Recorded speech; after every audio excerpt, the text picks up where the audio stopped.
Okay. Hey, everybody, welcome back to the 50 podcast. It's your host, Haley. Today we are here with Elizabeth. She is a former law enforcement officer, retired detective from New Jersey. She's a devoted mother who has experienced quite a bit in her career in law enforcement, including a highly publicized on duty ambush, and it ended up changing her life forever. Now, Elizabeth is following her passions like bridal hair and makeup, public speaking, and raising a daughter to be a strong young woman. So, for our listeners who don't know who you are, can you give us a quick bio about yourself? And then we will peel back all the layers that we talked about above and so much more. So, if you want to just give us a quick little bio, you have the floor. So again, my name is Elizabeth. I'm 35 years old. I retired on January 1st of 2024. Was a detective in New Jersey shooting where I was ambushed. I was out of work for probably about a year and a half on recovery, doing physical therapy and talk therapy and EMDR. I quickly returned back to work. I did it for probably about another 5 more years and 10 days to be exact. I'll circle them. And so, yes, when I was in law enforcement, I completed my bachelor's degree. I did that while I was out recovering from my shooting. When I was finished with my bachelor's degree, I was like, I definitely need to go get my master's. So I went and got my master's degree in public administration, which I graduated May of 2024, which was last year. And I'm looking at the time I was looking to gear it more towards like promotional baby.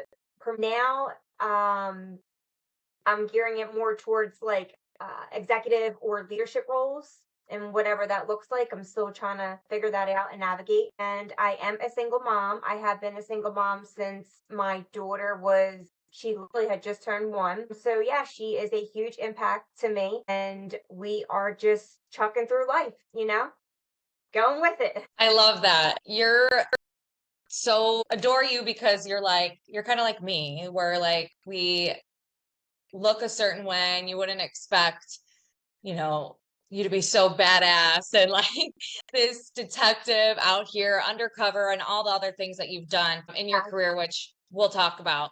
But I love that you're into hair, makeup, fashion, like feminine stuff too. And obviously, we'll talk about that later. But I love that about you. And I love that you're sharing your story and helping others because it's something that isn't talked about enough. Mental health officers, PTSD, and things that we experience. I'm going to ask you later about, the recovery time, but it's just so crazy that, you did 5 more years after, and I'm sure there was days where you really struggled. And I really appreciate all you've done for, law enforcement. And I'm excited to get into that more. So something I ask all my guests who come on is tell us about your family life and growing up. I just want to know how you grew up and just your background as like who was Elizabeth as a kid. My mom and my father, they had divorced when I was maybe like 1 or 2 years old.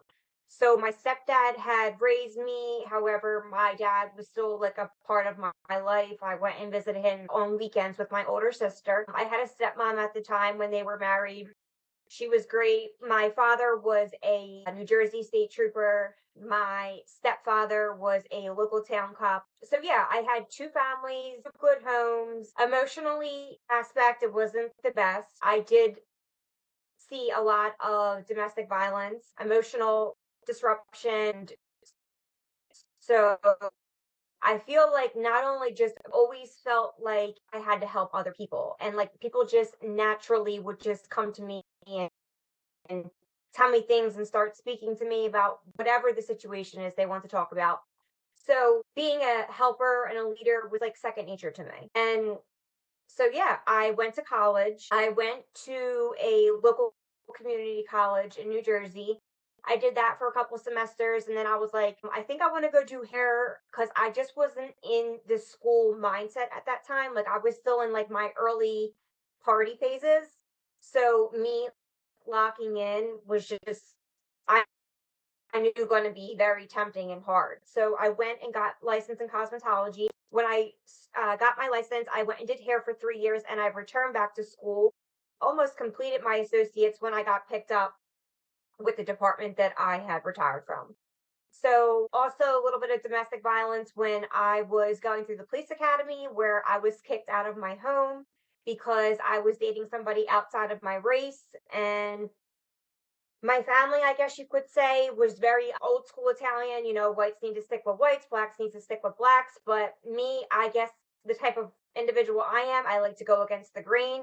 And I wasn't doing it intentionally. I had a natural like connection with this man. And so I was in the police academy probably for about a month, and I wasn't allowed to use the washer or dryer. I barely like ate their food. And like when I had to go and do homework and computer work and print things out, I had to go to the library.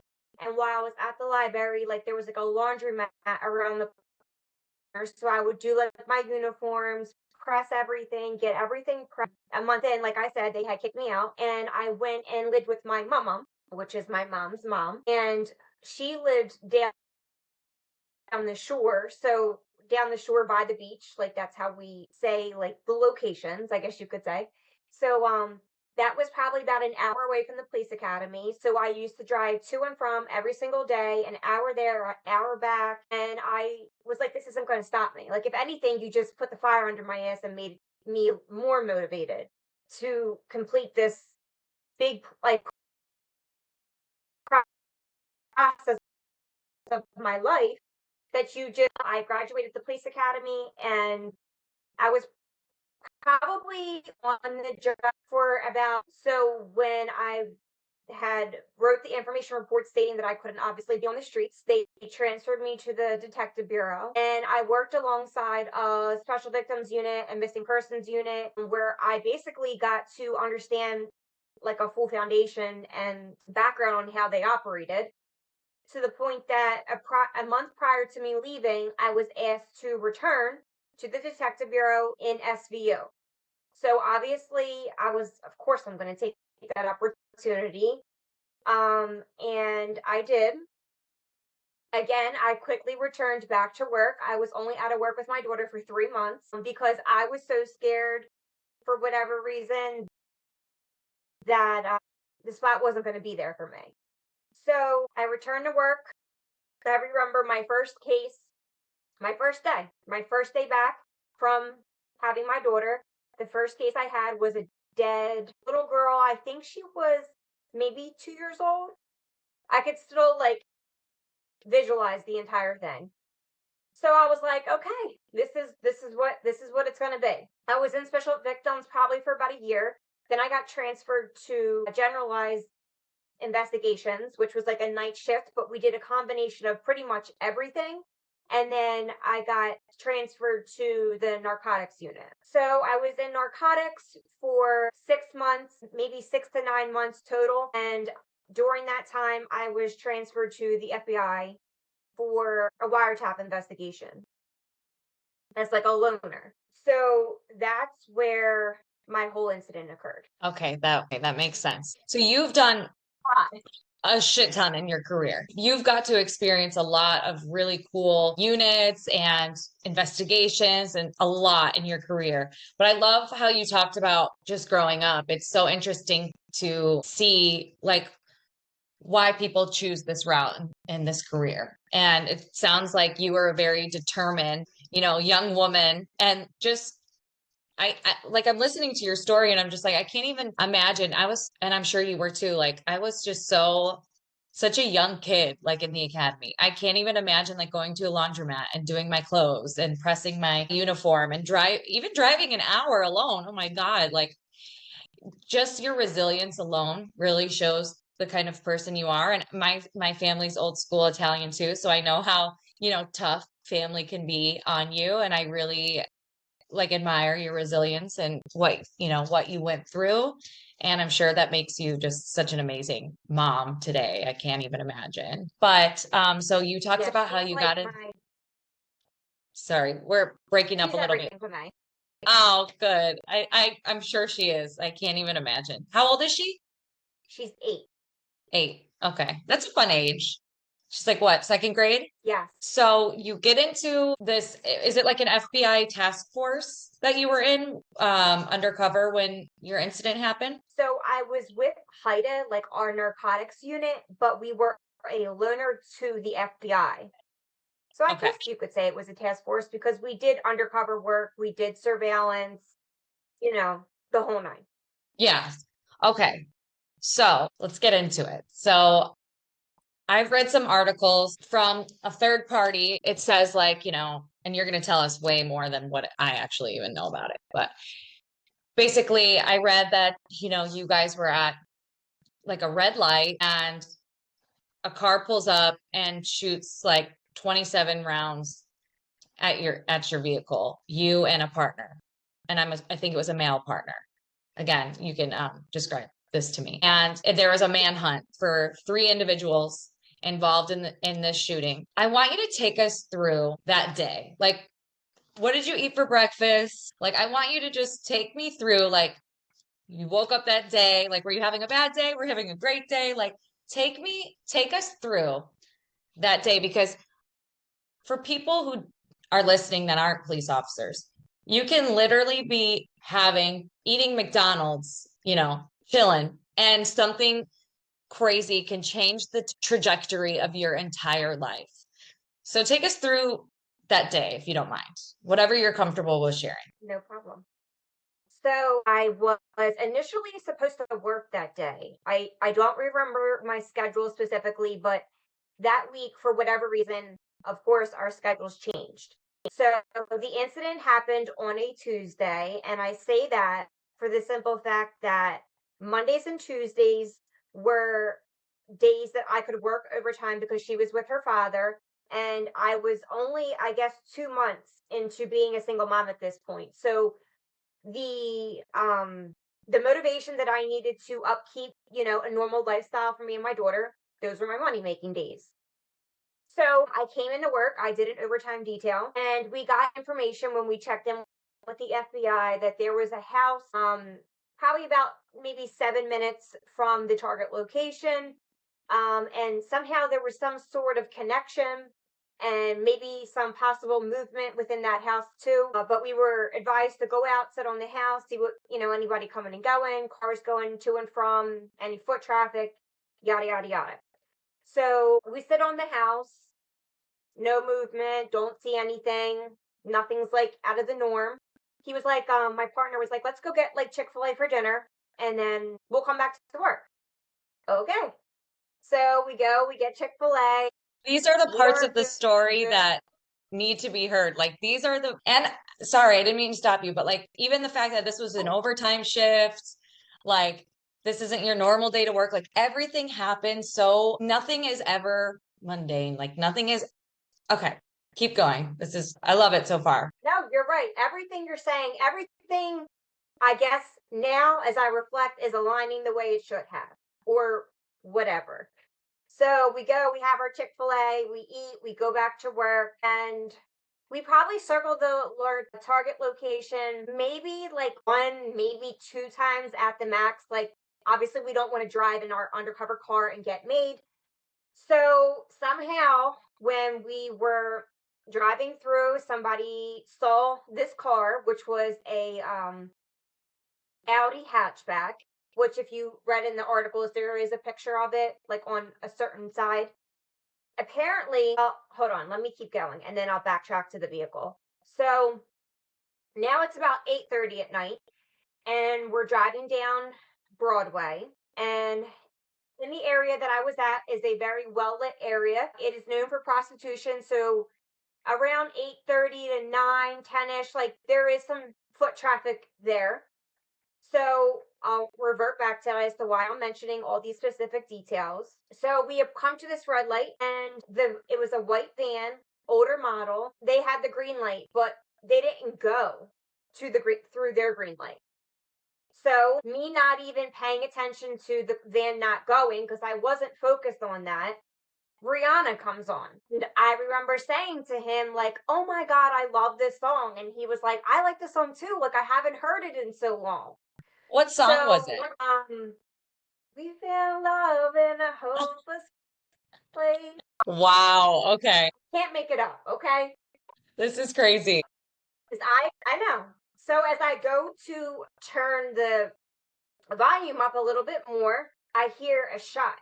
And when I hear the shot, I immediately ducked because I was like, what the hell was that? And I heard another shot. So the first shot apparently went right past my face and blew up the inside of our vehicle, the radio. So when the radio blew up inside, that sounded like another gunshot to me. So I was just kind of like dipping and diving every which way. So as you know, the shots are getting quicker and faster and louder.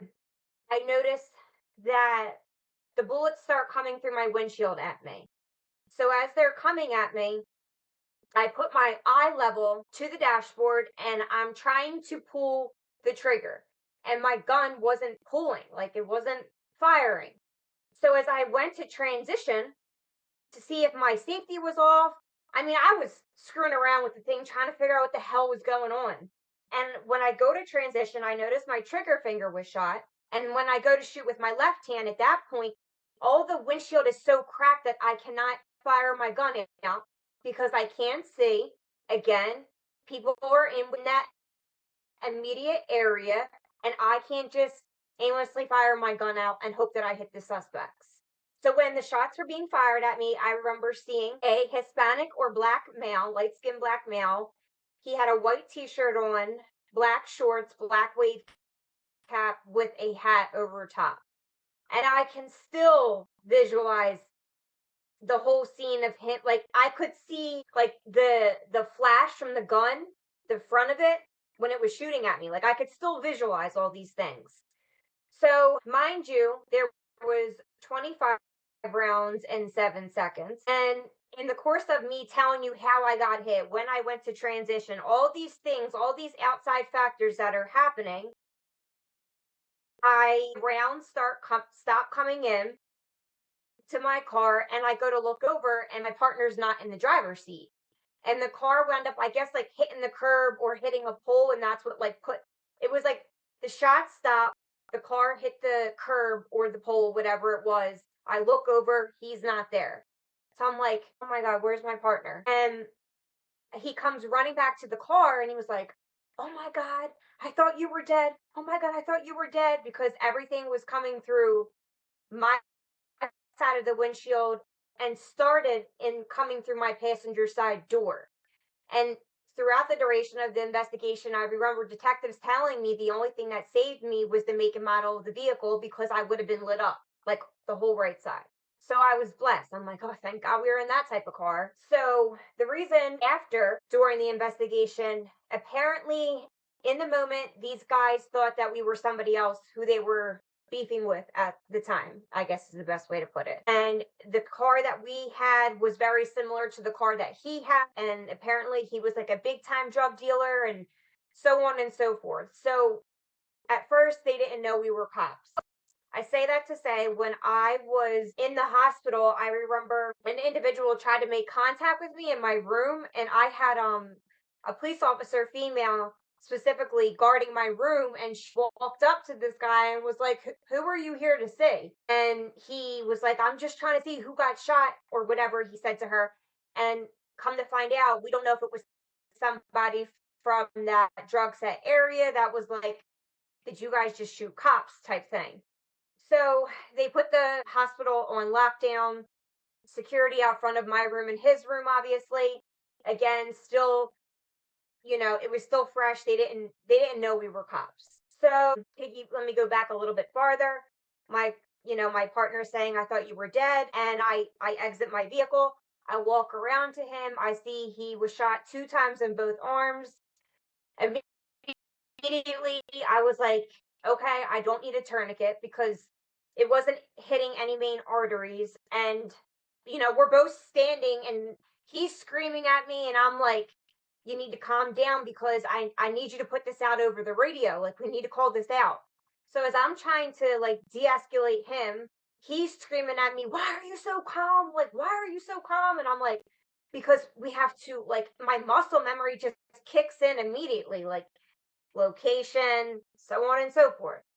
I'm like, just call it out. And we had a shot spotter. I don't know for people who are not familiar with that. It's like, the pole thing where they can track where shooting was, how many rounds, et cetera, et cetera. So as he's, yelling, I hear communications, a female giving out the location. She was saying how many rounds, officers respond. So in the city that I worked for, there's there's a lot of cops. So when we respond to shootings and, robbery in progress, everybody, you hear everybody goes, everybody rushes to get to the scene. So I immediately heard sirens, and that was like a calming effect to me because I was like, good, I can already hear them. They're like around the corner.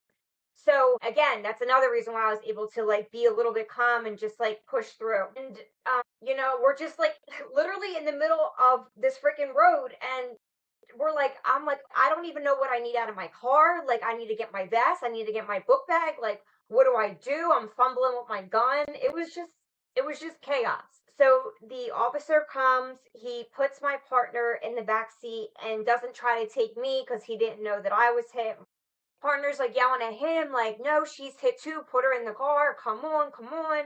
So we go to the hospital. The hospital is probably about 40 seconds, 30 seconds maybe from where our incident was, and the officer wound up taking us to the front of the hospital and not the ER entrance. So when we pulled up to the front of the hospital, I'm yelling at the driver now, like, you're at the wrong location. Like, this is the entrance to the hospital. This is not the emergency room. Just let me freaking drive. And he's like, just stay in the car. Like, just, I'm like, well, hurry up because he's thinking he's bleeding out and he's screaming. So he winds up pulling us into the emergency section. We both get wheeled in or whatever to the trauma room. We could remember like having to go pee so bad. Like I kept telling the sergeant, it was a female sergeant. I was like, I need to go pee. Like I'm literally about to pee myself. Like my body's going through whatever right now. So I just remember I had to go pee so bad, and it was just chaos. People were coming in, asking me questions. And literally at that time, like, all I wanted was my daughter. I'm like, somebody needs to call my daughter's father. You need to get him here, and you need to get my daughter here, like, right now. So, they wound up coming. My family comes. Everybody, gets driven in. My mom got transferred by the state police because she was actually down at the shore when she found out. They shut down all the highways, just to get my family there quick. And so, yeah, I get surgery. I'm in there for probably 2 to 3 days. I go home and I take care of my daughter with one hand. Um, Sometimes my family was able to be there, sometimes they weren't. I had a lot of visitation in the beginning, obviously in my hospital room and at my house too. They did have security out front of my house for 24 hours a day because at the time, again, everything was so new. They didn't want retaliation if they found out who we were or where we lived. So that probably went on for a couple days, maybe a week. I don't remember. And yeah, Okay. Wow. I I have a few questions. Okay, so your partner, he was shot in both arms. Um, did he end up like recovering and going back to work? yes. So I believe, wound up getting surgery like maybe 6 months after. He didn't get operated on right away because they said something about the muscle. The muscle needs to form around the bullet, and somehow it will push it out, or whatever the terminology is. I really don't remember. But yeah, he and I both pretty much planned on when we were both going to go back to work. And I say that for a couple reasons. That when I was out on my shooting, people were asking him like, well, why didn't Ponte shoot back? What was Ponte doing? Why wasn't she able to return fire? What was she doing? Just so freaking worried about what the hell I was doing, that when he told me these types of things, the level of anger, I already am angry the fact that I couldn't fire my gun. So that's a whole another level within itself. And then I had people questioning him about what I was doing. And I'm like, half of you people probably won't even know that you need to be eye level and hand laying on the dashboard to shoot out, because that's how we're trained to shoot. So whatever I did and how I did it, I survived, and that's it, period. So I, again, was so eager to go back to work, to have to feel like I have to prove something. Mind you, I had nothing to prove because, as they would refer to, I had the golden ticket and that I could get out and get paid. People were just so worried about my decision, and I'm like, if I get out of this career, I'm not going to make enough to pay for me and my daughter. Like, again, me being in survival mode. So yeah, that was probably why I went back to work pretty quick after that type of incident. It's so crazy that like you saying that I and like, yeah, I can see it. People are so toxic and people are so quick to judge and Monday morning quarterback. And it's like, and it's your own people. It is your own coworkers. And the fact that you guys both made it out alive should be the only thing that anyone's concerned about. How the fuck you guys got out of that car, made it out alive, both of you, and even were able to go back to work is a miracle in itself. It's absolutely crazy the things that people will say. I have a question about bringing it back just a little bit. When you said you saw one of the shooters, you described him. Did they get out of that white van to Yes. shoot at you? Yes. Okay. All three of them. Two. Two. And the There driver was the driver of the van. got it. Okay. So when you guys went on the air and called this out on the radio, were you able to put out the description of this van and this person? And you said they closed down the roads. So what happened directly after that? Were they able to find this car? I know that there was a manhunt. How long did it take? How did they find out who these people were? I know you said there was shot spotter, so I'm assuming maybe there were some pod cameras, maybe that captured the incident. Can you tell us a little bit about the aftermath and the manhunt for these men? He called everything out over the air. He said, like, officer shot, officer shot. Eventually, yes, within either he announced it over the air or when I know they asked me specifically what I saw, and I immediately gave that information out. He might have given the information about the white van. The white van was later found maybe like an hour or two after. I remember the detectives found it from my prior special victims unit. One of the females found the van. There was nobody in the van. The manhunt went on for probably about 2.5 weeks. The one shooter, Jose, or hold on, I'm drawing a blank. I don't even know why. Juan, or whatever. I don't even know. This is awful. I'm forgetting his name. You're It's good, like girl. my You're main good. target. I'm just like, oh. So there was three, two Hispanic, one black male. The one Hispanic male, he was one of our targets for the FBI. Juan Figueroa, maybe that's his name. I don't remember. He was found a week later at, I think, a motel in a city that was like a town or two over. The other two, Amar Hall and Alexander De Jesus, they were found in Philadelphia, Pennsylvania, in the Kensington section. Alexander was found in a house. He colored his hair blonde to try to switch his image up, and Amar Hall, the driver, black male, he was apprehended on the corner in Kensington. Kensington is like another Camden City urban high crime rate area, so to speak, just to give you a little like insight. So yes, it was a all hands on deck investigation. There was U.S. Marshals, my police department, prosecutor's office, FBI, obviously, ATF, and the state attorney general's office. If I'm forgetting people, I apologize. And the U.S. Marshals, funny story, my daughter's father was apparently one of the ones who apprehended the shooters, which I found just so. His supervisor told me, and they were like, the feelings that the supervisor was telling me that he felt when they apprehended these individuals. I'm just like, thank you. Thank you. That's You know what I insane. mean? That's crazy. Yeah. Yeah. So, yeah, I forget what else you asked me.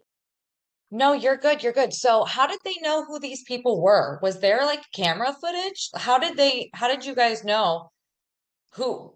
Because I'm assuming that van was not registered to any of them. I mean, if it was, that's a miracle. But how did they know who these three people were? So I can start off by saying that the wiretap investigation, the area that we were investigating, we already had everybody identified. So I guess, from informants and word on the street and connections and, yes, there was footage of the shooting from a bar, but it was kind of at a longer distance. And just when I was able to give that description of the individual that I told you about earlier, they were able to run the cameras back within the immediate location of where the target location was to start, putting faces and names together. And like I said, it was all hands on deck investigation. So you have so many moving parts, so many different forms and resources to get all these details. So when you were being shot at 25, 27 times, and how many seconds you said? It was like 7 seconds? 7 seconds. What was that feeling like? Did you like, because you kind of explained like you didn't even know what was going on. Like, was it just like silent around you? Like, because I know you had the volume up on that song, right? Did you hear that song? Was it silent? Was it your ears ringing? Like, what was that feeling like? Was it very out of body? I will explain you all my senses because I remember them specifically. So it was a summer night. It was August 7th. I remember it being really hot out and then started raining, but it was like that spritzy rain, like that annoying rain. It wasn't, and I remember smelling like something was on fire like, from the inside of the car. I just smelled constant fire and like smoke. And when I was getting shot at, I did not hear the Rihanna song anymore because the radio had blown up. So all I could hear was it was really, really loud gunfire and it was really quick. And I remember specifically staring at the floor when I realized that I couldn't shoot back the second time. I just remember looking at the dashboard floor and just my daughter's name was just like Lily, Lily, Lily, Lily. Like that's all I could hear was her name. And it was like, it's so freaking scary that I can even recall that. But I was like, I'm going to die. I'm going to die. I'm going to die. I'm going to die. And I'm like, I remember thinking like, please stop, please stop. And everything that I'm explaining, and yes, it was 7 seconds. These are rapid, quick thoughts that my brain's processing. So, as far as taste, I don't remember like any connection with that. And yeah, like as far as like touch, I remember my face. So the glass from the windshield had like splattered on our faces. So I remember my face feeling like it was on fire from the glass. I just felt like so hot. And yeah, I felt so helpless. Like that's the only word I could say. I felt so fucking helpless. And it's 7 seconds, but it probably felt way longer. Like in that moment, it probably felt like to you, and like because you're saying like your daughter's name, I'm gonna die, and you're like thinking all these things, and it's probably felt like a lifetime. And then when you find out later that was 7 seconds, it's like wild. Yes. It When felt you like 7 minutes. right, when you were in the hospital and your daughter came to the hospital, what was that feeling like when you got to see your daughter? I was so happy. Like still till this day, like that is the only thing that makes me like I get so emotional because she is like literally, I'm like, you were brought to this for me. Like, hands down, thank you for choosing me. You're the best thing that's ever happened to me. Because immediately when I had her like in my arms, I was like, okay, like I have my baby still, like she's not going anywhere. And again, like I said to you earlier, like that's the only thing I kept saying to her dad, like when he came to the hospital the night of the incident, he was sitting with me and I was like, can you please just go get the baby? Like, can you please just go wake the baby up? And he's like, Liz, like, it's like 1 o'clock in the morning. Like, we can't wake the baby up. Like, I'll bring her, first thing in the morning. So, it was a good thing that she didn't come because when I was in my room, I was just screaming and just carrying on and just my level of anger and rage was through the roof and people were trying to calm me down, but that was like unbearable. Like there was nothing that you could say to me that was going to calm me down. Then I didn't have my phone because they had to write a search warrant from my phone to track Yeah. the Google location. Yep. So Wow. I didn't have my phone for like 2 or 3 days. And that was just like, all right, well, I know you're going to take my gun and now you're going to take my phone. Like, my life was almost just taken at that point. Like, what else do you want? You got full access to everything. What else do you want? Wow. Your daughter, Right. it's so crazy. Your daughter is 8 now. Have you told her about it? Does she know what happened? Or does she not understand? Or do you feel like maybe what have you told her? I told her nothing, nothing. The only thing that she knows about that incident is I told her that my finger broke. I told her that I was in a fight with a bad guy and mommy's finger broke. And that's the only thing that she knows. I can't sit and say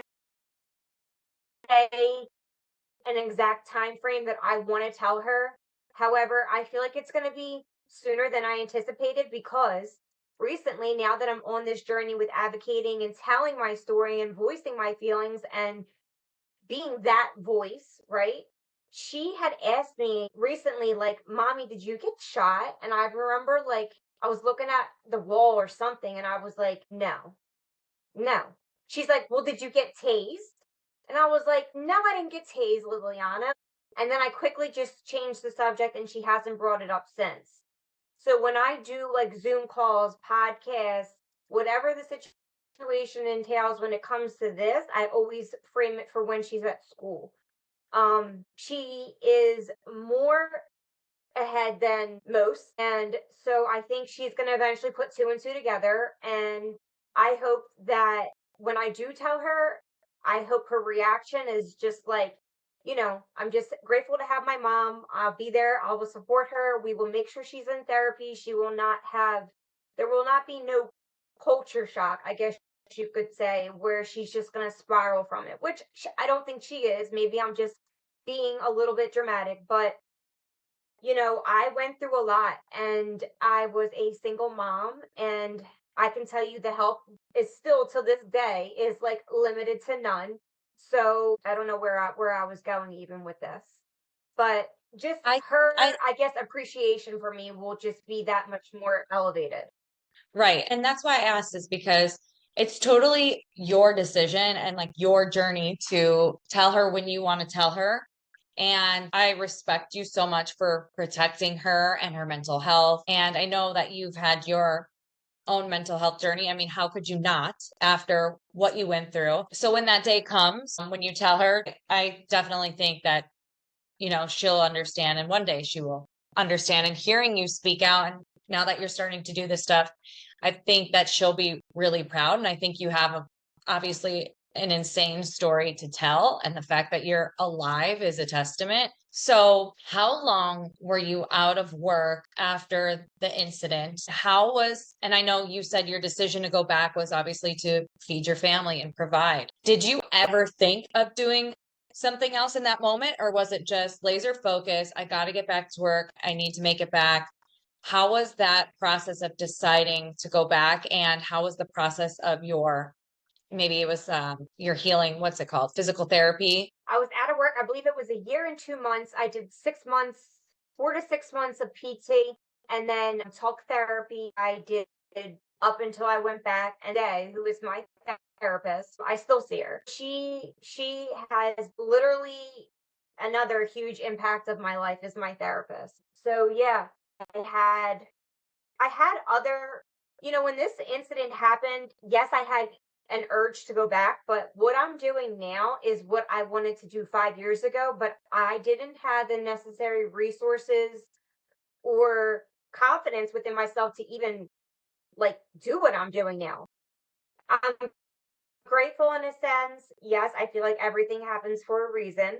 And, to go back and sit and complete a master's degree as a single mom who worked in several different specialized units, working 40 plus hours a week and juggling co-parenting and school, and the volume of cases were just insanity. Like it never stopped. There was no time to process nothing and nobody gave a shit. Wow. I have obviously a lot of friends who are detectives and from like Chicago and big counties in here in Florida. And I know that the caseload is insane. So the fact that you're going through what you went through, being a single mom, like you said, you got to take your daughter to a dance class or school and you're doing these cases and you're doing therapy and you're getting back to work is so much. Now your day to day, you go back to work, you do 5 more years, right? You do 5 more years. What brought you to the point where you're like, I'm going to leave this career? And now I know you're doing your passions, which we'll talk about, but what brought you to the point of where you're like, okay, I think my time here is done? So my car was broken into where I had a Kia where I guess everybody was stealing Kias, the Kia boys, I guess that's what we labeled them in this area. And my car was broken into, and coming out of my front door and seeing glass everywhere was like the first trigger.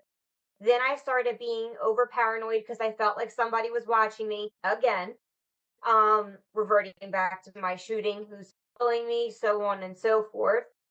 And I was so like physically and mentally shook that the way I responded was not your typical police response. Like, so I remember I had a mentor, and I just remember him coming here and he was like, "You're done. You're not going back. I can't trust that you're going to make it home to your daughter again if something bad happens." He was like, you're not okay anymore. Like, this is it." And I just remember, like, I felt a sense of relief, but at the same time, it was that other side, like, am I making the right decision? How am I going to survive? So on and so forth. But the hustle and ambition that I've already maintained for 9 years, like, I was like, screw it. I'm just gonna have to take a leap of faith and figure it out. And so when you left, did you start doing your bridal hair and makeup right away, or is that something that took some time? Because I know that you do like bridal hair and makeup and you're because you went to beauty school, so you're like doing your passions. Was that something you hopped Right. into right away? So I think maybe, I guess it was right away. I think it was right away. I wound up just like opening, I did everything kind of, I guess, backwards, you would say. Like, I went and opened an LLC. I had no clients, no nothing, no products, no nothing, like nothing. I had nothing. So I just did everything the complete opposite. And now I've been working alongside of different bridal companies, who then, word of mouth and so on and so forth. I did maintain my license and continue to do hair when I was the cop, but that was like, I can't even count how many times in one hand out of 9 years that I actually continued to do it.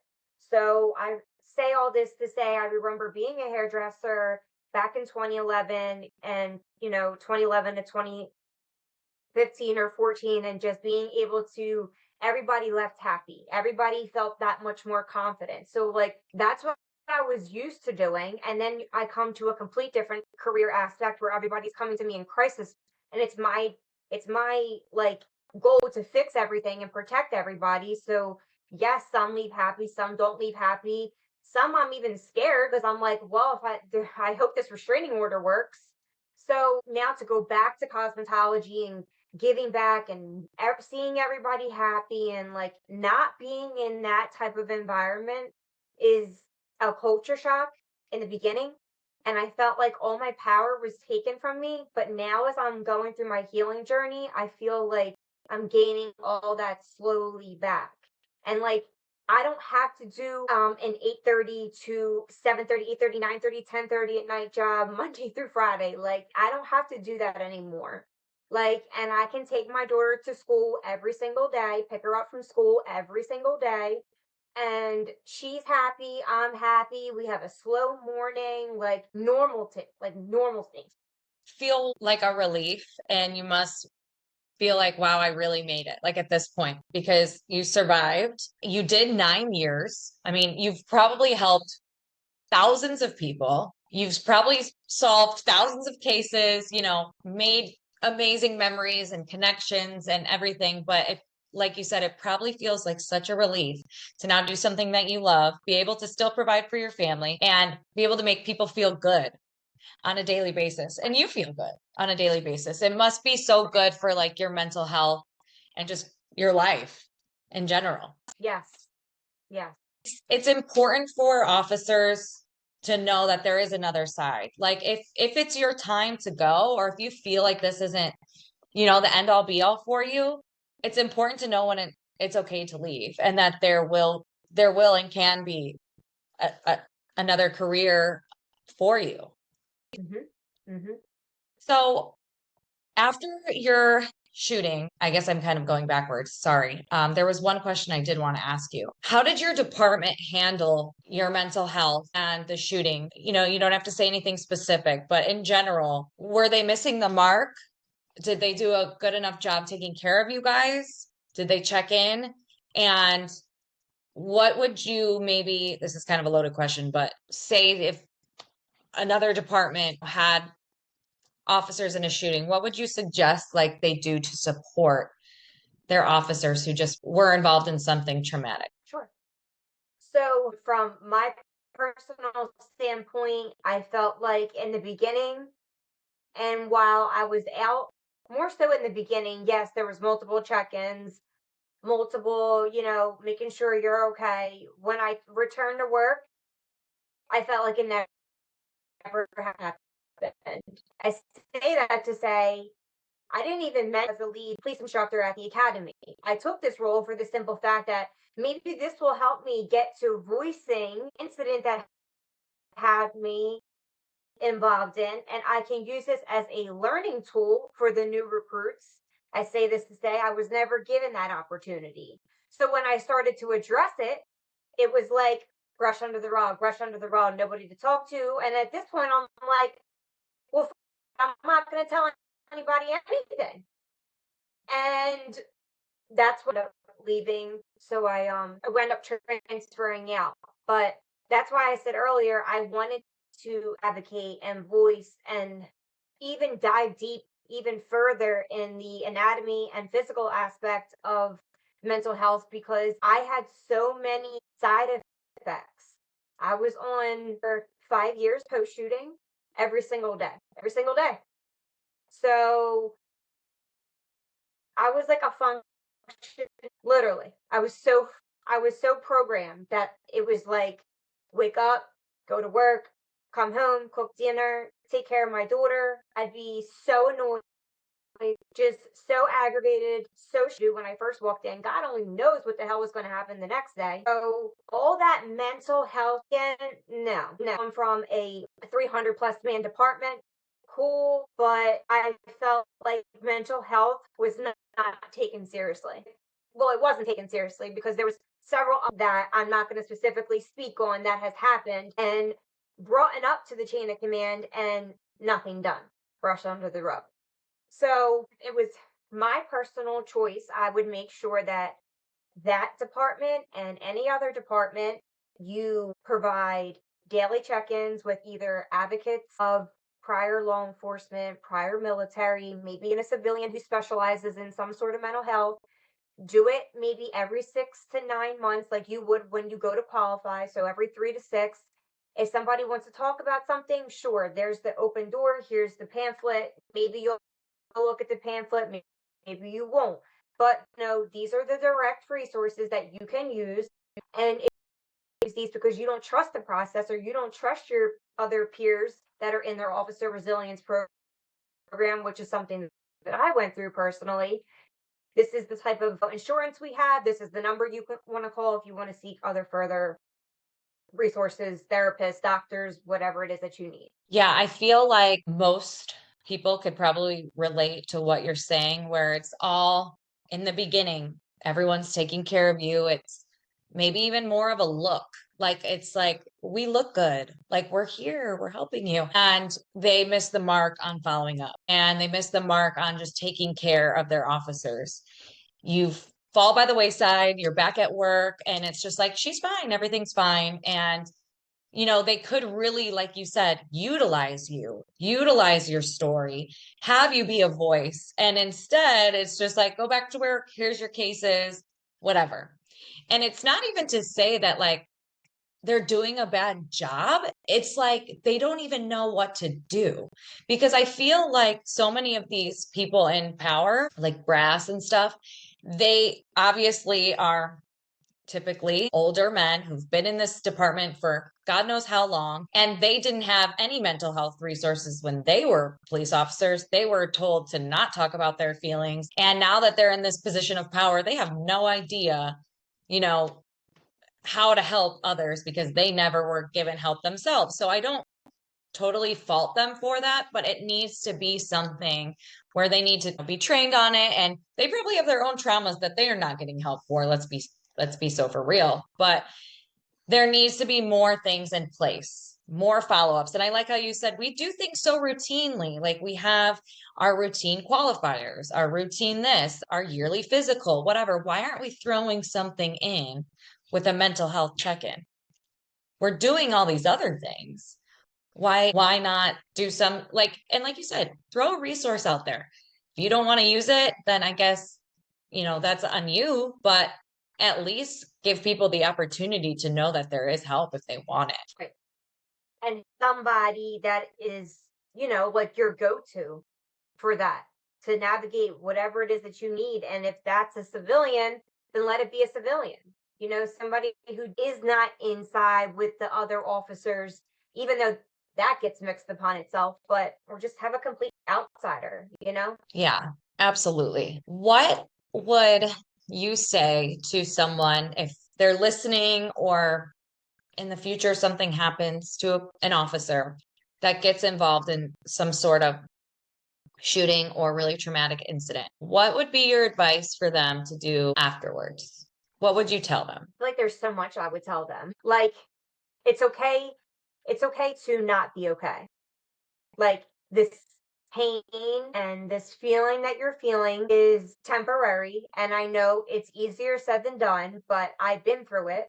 Like, if I was that direct person to them, like, I'm here for you, I understand whatever types of symptoms you may have, I can probably most likely relate to you. And, just make sure you lock in, and you're going to lose a lot of people, but you're also going to find out who the real ones are. And this is going to be like the next journey in your life. So, my thing is just, even as a whole, have your resources, have your good family and friends who you can trust, confide in the fame, I guess you could call it, as screwed up as that is. But yeah, that's what I would say. And what can we expect from you in the future? I know you have some public speaking things you're going to do. You're going to take your story and you're going to share a lot more in the future. And I'm really excited to be one of the people that you are beginning your journey with. What can we expect to see from you in the future? I'm hoping to get into conferences, being able to make that connection continuously, networking. As I'm in this journey, I'm meeting so many different women and men that I have more of a connection with than I did the people who I worked with. So it's like a breath of fresh air. So to be able to do that and collaborate and do business together, but you're doing it for the right reason. Yes, you are, and can sometimes get paid, but you're also doing it because you're giving back. 100%. Like this needs to be more talked about. And like I said in the beginning, it's so great to see like a beautiful girl, talk about it too, because we don't see as much representation than we should. And Right. women can look at you and say like, oh, I could be like a beautiful girl, love hair and makeup, be a badass cop. And you could also be like how you're a single mom. Like you can still do this career, or you could still do the passions and things you love as long as you're determined and you work hard. You can go through a traumatic incident and still be like the best mom. Like there's so many things that you can really show women like me and other women that we can really do it. Like we can really do it all, which is so important to not just see men, which I've learned so much from men, is not taking away from the amazing men that I've learned from. But it's also important to have women share their stories, because a lot of times when we go through incidents like this, our experience is different than a man's experience. Like if I interviewed your partner, he might have a completely different experience and outlook than you do. So it's really important that women share their voices and their stories too. So I really appreciate that. from you. I think you're frozen a little bit. Oh, there we go. Do you have any final takeaways that you could tell my listeners who are listening? Any final words? I'm completely drained right now. I'm being honest. Oh, I asked a lot of questions. I'm sorry. Oh, you're okay. Just the same thing I said, like I know mental health, there's like that stigma, and like take a simple story like this and use it as a form to give to your other officers. Like I said earlier, it's okay to not be okay. Like this is just temporary. If I can do it and I can do it alone, I feel like someone else can probably do it with their partner, and just, we all have different perspectives of everything. And just, make sure your boundaries are set in stone. It took me a very long time to even understand what a boundary is. And people come and be sneaky and snake like to try and build some sort of relationship with you, even if it's on a professional level and they're in it for the wrong reasons. You know what I mean? I know I'm kind of rambling, but it's just like boundaries, lock them in. Not rambling at all. To create a safe space for yourself after something traumatic is important. 100%. Boundaries at work, very also important. With your coworkers, no, they don't need to know everything. They don't need to have full access to you. I couldn't agree more. Well, thank you so much for sharing with us. I am so thankful that you're alive and that you survived, and your story is going to help so many people, so many women, and cannot thank you enough. I know it's not easy to share, but I'll be following your journey closely, and I'm so thankful that I got to get to know you more and that my listeners will get to know you more too. So thank you so much. Thank you for having me.